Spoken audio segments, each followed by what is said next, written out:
Pasalubungin natin ang masigabong palakpakan, Vice President Sara Duterte!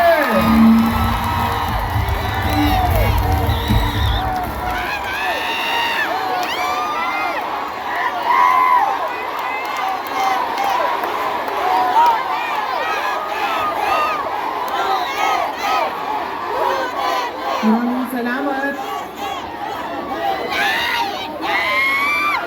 Mga kababayan, Assalamualaikum warahmatullahi wabarakatuh. Magandang gabi sa inyong lahat. Maayong gabi kaninyong tanan. Unahin ko po muna ang aking mga pagpapasalamat. Unahon-una nako ang paghatag ug pagyukbo kaninyong tanan. Una, sa ating mayor, dahil pinahiram niya po ako ng stage, ng microphone, ng ilaw, ng kuryente para makapagbigay ng mensahe sa inyong lahat ngayong gabi. Maraming salamat po. Mayor Yorme Isko Moreno Dumagoso.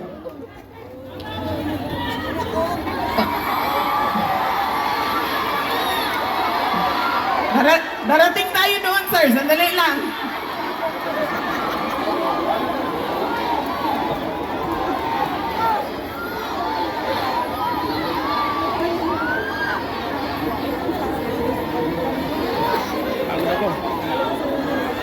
Pangalawang pagpapasalamat ay sa inyong lahat, mga kababayan namin. Marami sa inyo ang hindi pa naghahapunan, hindi pa kumakain. Kanina pa na nandito sa ilalim ng init ng araw. Hindi pa nakaluto. Galing pa sa trabaho. Pero nandito kayo para sa aming lahat, para makinig sa mensahe namin, para sa ating mahal na inang bayan. Maraming salamat sa inyong lahat.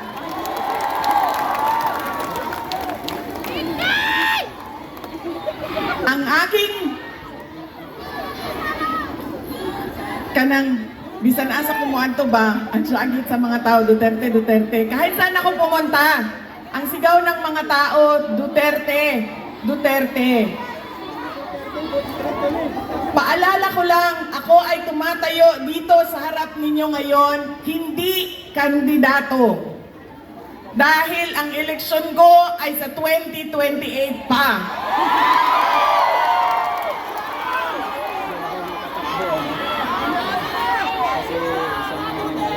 O pwede bukas kung may maghamon ng eleksyon bukas.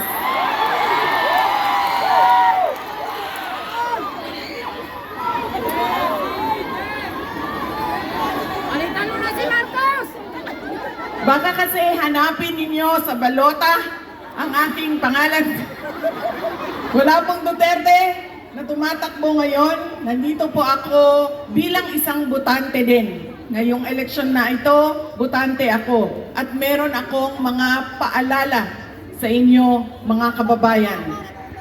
Ang pangatlong pagpapasalamat ay mula po kay Pangulong Rodrigo Duterte. Nagpapasalamat siya sa pagpapakita ninyo ng pagmamahal, suporta, at pag-celebrate nyo noong kanyang 80th birthday noong March 2028. Maraming salamat sa inyong lahat. Ang susunod na pagpapasalamat ay mula po sa akin. Personal po sa inyong lahat ang pagpapasalamat ko sa inyong patuloy na suporta at pagtitiwala sa akin, sa aking mga kasamahan, at sa aming opisina, ang tanggapan ng pangalawang Pangulo ng Pilipinas. Maraming salamat po sa inyong lahat.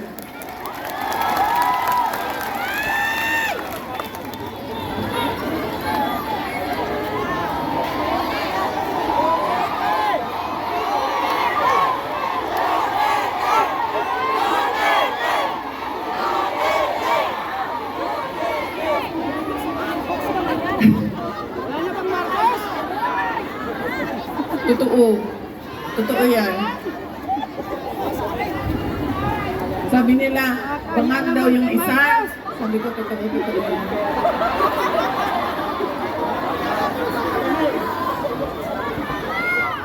Hindi ko alam noon, pero ngayon alam ko na.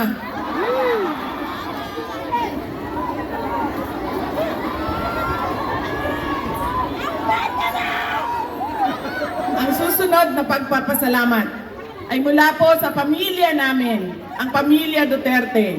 Napakalaki ng utang na loob namin sa inyo, aming mga kababayan, sa pagkakataon na ibinibigay ninyo sa amin na makapaglingkod sa ating bayan. Dako kayo ang amuang utang nga kabubuton kaninyong tanan. Sa higayon nga gihatag ninyo kanamo nga makaserbisyo sa ato ang nasod. Daghang salamat mga kaigsuunan namo.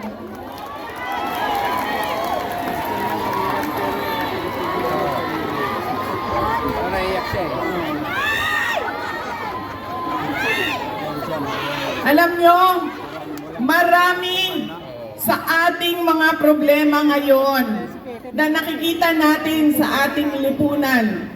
Korupsyon, droga, pang-aabuso, krimen, ay dahil sa ugali nating mga Pilipino kung paano tayo bumoto at pumili ng isang leader. Merong tatlong bagay na paulit-ulit nating ginagawa na mali sa ating mga halalan. Maraming nagtatanong sa akin, Inday Sara, ano pa bang matulong namin sa iyo? Dahil naaawa kami sa iyo.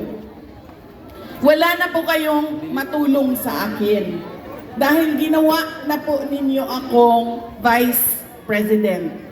Yan po ang pinaka-tulong ninyo sa akin. Ang kailangan natin gawin at ang kailangan ninyo tulungan ay ang ating bayan. At magagawa ninyo yan sa darating na halalan.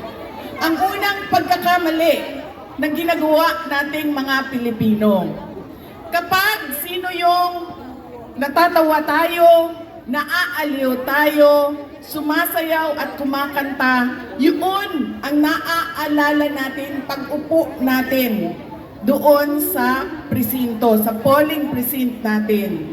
Sila yung naaalala natin. Hindi na natin tinatanong, itong tao ba na ito, nung tumayo siya noon, ay ibinigay niya ang pangako niya.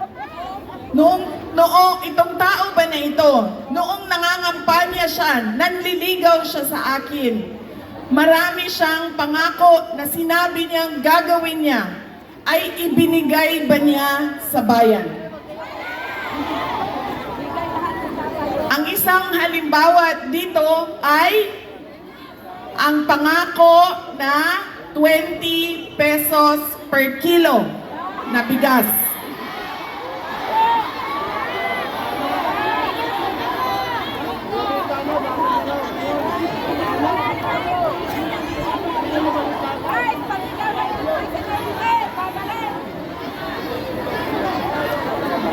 Na pinupuna ko dahil sila naman yung nag-announce na meron silang 20 pesos per kilo na bigas sa Visayas ngayon.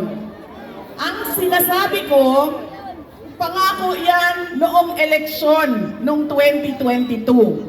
Kinalimutan ng 3 taon at ngayon naalala